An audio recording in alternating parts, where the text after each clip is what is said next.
So dito guys, may nakalaban akong top global Benedetta. In-stock ko siya at isa siyang TikTokerist at grabe ang lakas niya dahil 380 siya ang highest stars niya. Ano sa tingin nyo guys, legit ba ito or hindi?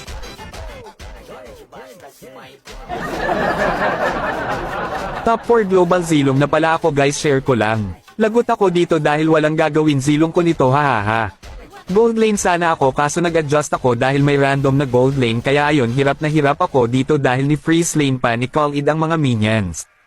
At ayun nag-rotate na agad yung Benedetta sa lane ko, ang bilis niya mag-farm.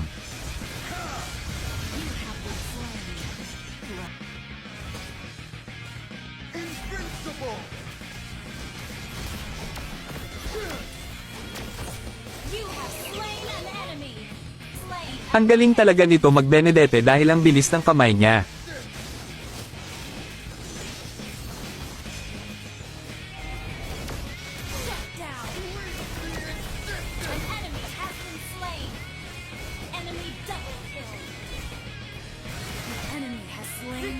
Tamang segue lang ako dito dahil wala akong gagawin sa clash nila tapos grabe ang bilis niya, nakapunta na agad siya sa top lane.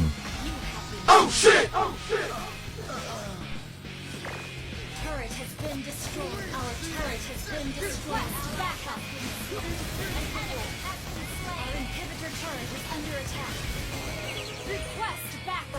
Grabe nangyari sa amin dito guys dahil ubos na yung tore namin, haha, ang lakas ng kalaban.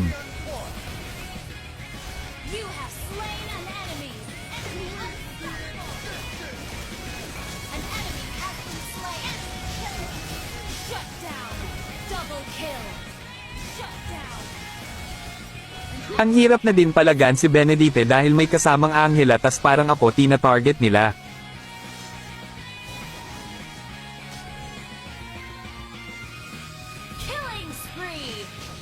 Nakapag second mother na sila tas akala ko matatalo na kami dito.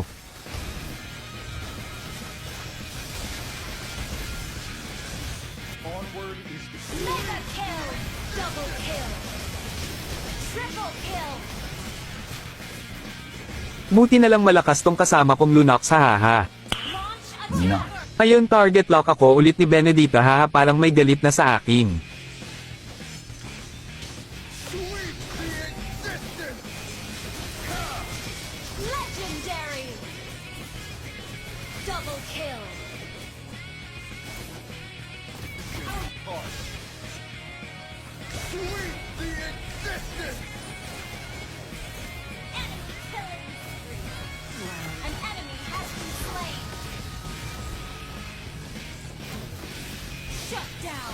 Legendary!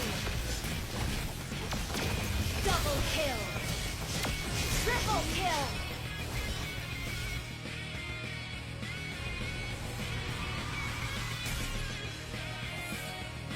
Victory!